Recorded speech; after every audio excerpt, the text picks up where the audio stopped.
WhatsApp guys welcome छ तपाईँहरूलाई 75 डेको च्यालेन्ज चल्दैछ। आज डे 13 हो। आज नि जिम आयो, साइक्लिङ गऱ्यो। साइक्लिङ गरेपछि सोल्डरको लागि हान्यो। अनि एउटा कुरा के छ साथी, तपाईँहरू यो 2-3 दिनदेखि भिडियो आएको छैन होला, किनकि मैले एडिट गर्न र भोइस ओभर गर्नलाई टाइम पाइरहेको छैन। किन म्यानेज गर्न एकदम गाह्रो भइरहेछ। सो मैले के सोचेँ भने भिडियोभन्दा पनि अब तपाईँको आफ्नो बडी र काममा फोकस गर्नुपऱ्यो।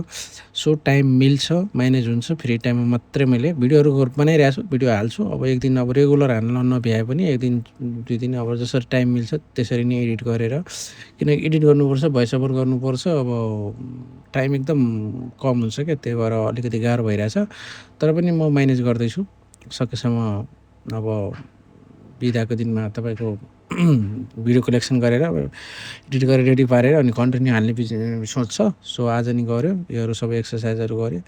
जिम चाहिँ डेली भइरहेछ, तर एडिट गर्न र भोइस ओभर गर्नलाई गाह्रो भइरहेछ। सो आज 2 विक्स कम्प्लिट भयो।